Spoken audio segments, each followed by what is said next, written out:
Welcome to Health Information Podcast. Let's talk about HIM. Let's talk about HIM. Let's talk about all the things HIM. History. I hope I didn't make anyone's ears bleed, but shout out to Salt and Pepper, hip hop iconic group.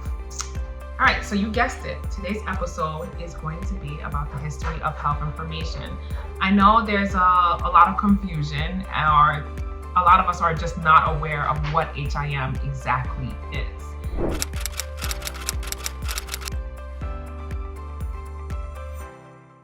Health information was formerly known as medical records.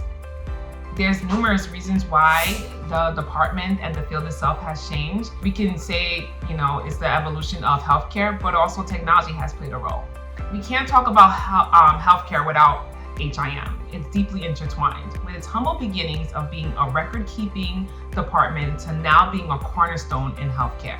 HIM has influenced the medical terminologies, patient safety, as well as how we deliver healthcare to our patients. When we're talking about the medical records, we have to discuss its eras, and there's two types of eras. We're going to be discussing early beginnings and then the modern rise of HIM. And within those eras, they have their subcategories.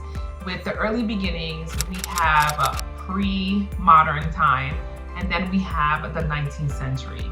With the pre-modern time, there was no formal process of how to document patient records, or even if they were considered patients. But in early civilization, there is documentation of health information. It could have been either in a folk tale or an oral communication, but there is a sense of there was presence of health information. I know in many cultures, more taking a holistic approach, it was often passed down from grandparents to their children, and so on and so on. It could be something as simple as how to cure a stomach ache, or something as large as more asthma, a chronic illness. Then we move and we fast forward to the 19th century. And all my history connoisseurs and history lovers out there, we know that the Industrial Revolution made a big splash in various industries, and healthcare was one of them. This is when it was established that hospitals need to exist. It is imperative to have record keeping of patients' information as well as medical terminologies, and then using that information to service the community for future research. Now we're moving to the next era, which is the rise of health information. And with that, there are three subcategories. We have the pre-modern time, then we have paper, and then we have the rise of health electronic records. In the 20th century, we have the American College of Surgeons, who recognize there is a purpose and a need to have a standardized medical records process to maintain patient records. So being that they recognize that, the American College of Surgeons in 1928 created the Association of Record Librarians of North America, which we now know as AHIMA, American Health Information Management Association. And I want to say, I want to put a disclaimer out there to those out that want to get into the HIM field, that I strongly advise you to become a member of the AHIMA. You can be a student, you can be a professional, you can sign up for Premier, and even if you're not a non-member, you can still have access to the website. The website has numerous resources from articles, journals, webinars, continuing educations, which we call in short CEUs, for any professionals out there in coding, Registered Health Information Administrator, RHIA, Registered Health Information Technician, RHIT, CDI, a lot of resources, information that if you need any kind of guidance in your field, you can definitely go to ahima.org. Not the only organization out there, but AHIMA is the primary one that I know when I got into the field in 2011, guided me into finding programs. You can also go to the CAHAM website. CAHAM stands for the Commission Accreditation of Health Information and Informatics.org. And you can find programs from your associates, bachelors, masters, and even then it's accredited colleges, because CAHAM ensures that the colleges are accredited in health information as well as informatics. They also provide filters for online as well as on-site courses, because we know that there is various people in different stages of their lives that those options are imperative in making a definitive decision whether to continue education. And then the next era would be paper-based, which I am allergic to. I am severely allergic to paper. And I know there's no way of going about it or around it. You're always going to touch some kind of documentation. With the paper environment that exists, you have to consider storage. You actually have to consider retrieval, maintaining storage, as well as sharing. And this is one of the challenges with a paper document. So I just want to give you guys an imagery of working in the paper-based facility. A patient is discharged. How would we track if a patient is discharged, or how would we know? We would print out the patient discharge list or census. In other facilities, it may be called the ADT, which stands for Admission, Discharge, and Transfer census. You will print that out, and that is how you would know from each unit what patient was discharged. So then you'll have to have an employee, an HIM representative, go to the floors or the units to retrieve those charts. Oftentimes, you can get 100% of the charts from a unit, or there are times that you only receive maybe 80, 90, maybe 50% of the charts that were discharged the prior day. Sometimes the charts were often in provider's office for review, so we're not retrieving the charts in a timely manner. Then we will return to the unit, and this is the part where now charts need to be assembled. And when you assemble the charts, you're essentially creating a folder that is placing all the paper documents into it in a centralized location. Now with that, you have to also keep track of the chart. So you need a chart tracking system. And with the chart tracking system, you're depending on your department and what policy you choose, the filing system and the chart tracking system needs to align, where you can do terminal digit order. For all those that are students, we are familiar with terminal digit order, serial unit order, all these different orders, and how to maintain medical records, a paper chart. After assembling, then it would then go to the next process, which is analyzing the chart. And when you're analyzing the chart, you're essentially looking to see if the chart is complete. Chart analysis, assembling, and even later on when we get into scanning, indexing, they're all part of an umbrella called chart completion. The goal is to ensure we have a complete chart. So now we're looking to see if there's missing operative notes, progress notes, discharge summary, even patient's consent. We just want to ensure that we have a complete record. Once that it is identified that the chart is incomplete, which means that it's deficient. And if it's deficient, providers do have about 30 days to complete the record, but then after the 31st day, it does become delinquent. And as we know, Joint Commission, the state would prefer you have a complete chart prior or 30 days after patient is discharged. But there are some documents that need to be completed immediately, such as HMP, consults. Those documents need to be completed within 24 hours. So we want to ensure that we're always abiding by the regulations. After it's analyzed, then it can go to the coding team. The coding team can then abstract the information needed to code the chart properly, then drop the bill. And then after that, if the chart is fully completed, then we will send it to the file room. File rooms are an interesting area, to say the least. This is where you keep your records. Depending on the storage of your facility, you may have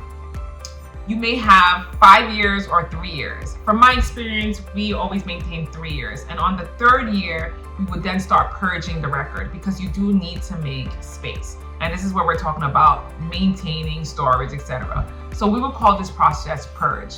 So if it's, so we're in 2024, so we're maintaining 2024, 2022, we will begin purging those records. And we're not talking about 100 records. We're talking about, depending on the volume of patients you're seeing, especially if you have ambulatory surgery, you can have a quite amount of charts that oftentimes it would take maybe 4 to 6 individuals to assist. I have assisted in this process to speed it up. So once we purge those charts, it now has to go to an off-site storage company. So that is another cost that we're putting out there, right? Now we have to pay a storage company to not only retrieve those records that are placed in boxes, but then to store them. And then we also get charged for blank shelf space, basically. So these are all the things you have to consider. So to me, ideally, moving more to an electronic process was cost effective in every way.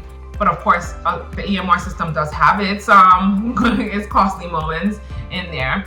But in my opinion, I prefer to move away from the paper. Now, is facilities 100% away from paper? No. But as long as 90% of the records are in the EMR, it does make it easier to share, retrieve. Actually, there will be no retrieving because now the records are available. So it's more of just retrieving those paper documents such as consents.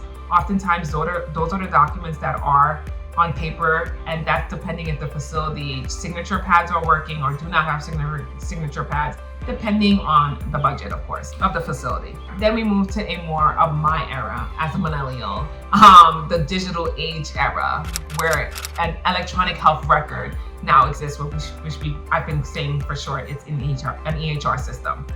So the advent computerized in healthcare system led to the existence of an EHR system. Now, with an EHR system, it does make it simpler to share. It does make it simpler to store records. It has numerous benefits, such as improving patient care, enhancing clinical decision-making, and improving patient safety. And those are our key things. We always want to ensure that we're being patient-centered. Not only has the existence of EHR has assisted with those basically efficient healthcare delivery towards our patients, but it also has created other, sub-topics and categories in healthcare, such as data analytics and interoperability. And with data analytics, it is an amazing concept where we are now recognizing patterns and trends, which is vital for the community we are serving as a healthcare facility, because we always want to pay attention to our social determinants, which has been a topic in coding. Who is the community we are serving? So with the data analytics, looking at those trends and patterns can be the difference of our capital budget if we're going to open up another unit, such as if our patients have a large cardiology issue and we have a large volume of patients coming in with that, do we open up a new cardiac unit? And then do we hire more cardiologists? So those are the things that data analytics is really driving and really making an impact in healthcare. And then, of course, interoperability. We want to ensure that the information being shared across networks and facilities are speaking the same language. And that is the concept of interoperability. We know that there's healthcare physicians, private offices, that they may be using the coding system Snowman, while hospitals are using ICD-10. So we want to make sure that the information, so if you're saying that the patient has diabetes 1 or 2, we want to make sure that the information is the same across the systems. So if our patient comes into our healthcare facility and they're being discharged, and you say, do you want us to contact your primary care physician to send them over the information for continuation of care? That is what ideally should happen in majority of healthcare facilities, to communicate with the PCP to ensure that the transfer and the next level of care is smooth and seamless. And then, of course, we have other technologies that are emerging, such as the Health Information Exchange System, which is now actually ties into the interoperability example I gave you with hospitals and their primary care physicians or whatever specialties the patient is going to see for continuation of care, that the information is being shared. Now, disclaimer, when sharing these information and the provider is not within the healthcare network, the patient does have to consent to that information to be exchanged across different facilities and across different providers.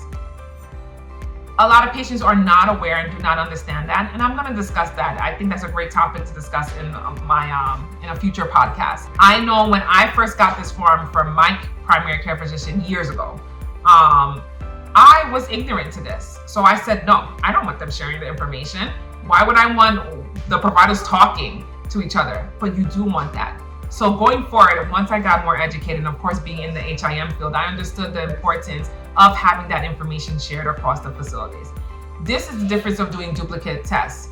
When I opt out, I end up doing duplicate tests, which then made it my responsibility when I received this, like a second blood work within that year, within the 365 days, having a second blood work, I end up patient responsibility of paying for that second blood work.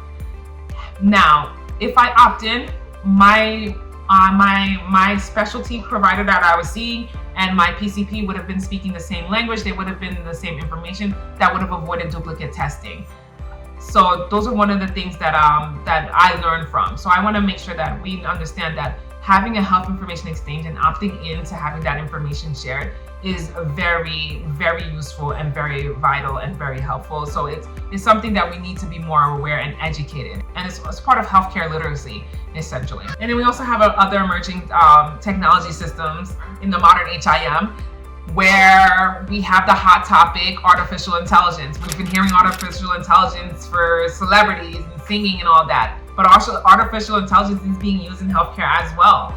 And with regulations and of course policies and procedures in place, we can have a better control on the AI process, because we essentially want to ensure that we're always keeping in mind patient security and patient privacy is primary.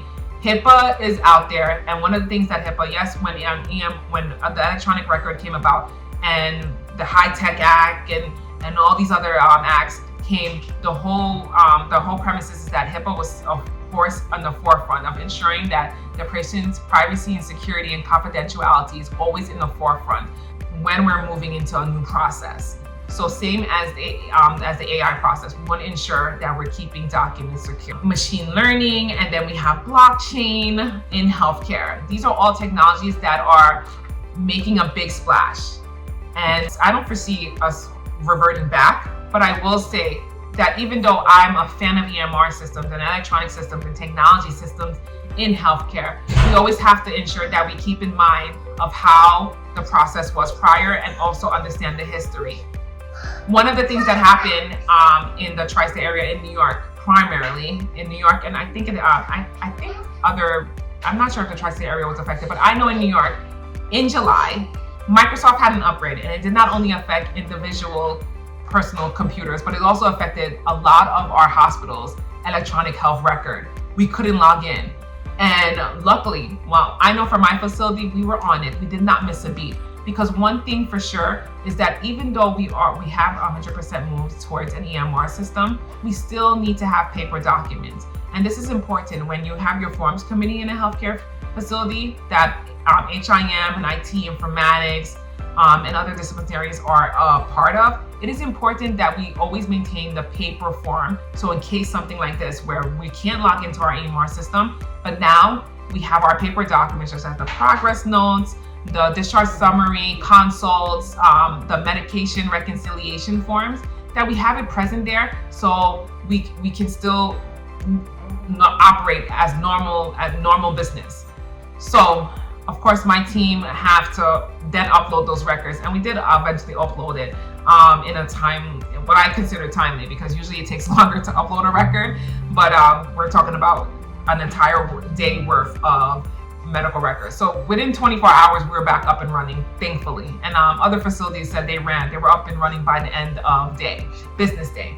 So we always want to maintain our paper forms and ensure that we still understand that paper documents does not need to be used 100%, but we still need to have it as a backup plan. So with the existence of technology systems, it has assist with automating tasks, improving data quality, and enhancing patient privacy and security. Today's health information professionals play a vital role in ensuring the accuracy, completeness, security of patient health information. We also help in assisting with clinical decision support, improving healthcare quality, and advancing medical research. So if there's any topics that you want me to discuss, please go to my IG or my TikTok, Balance Health Information Podcast. In short, it's Balance HI Podcast.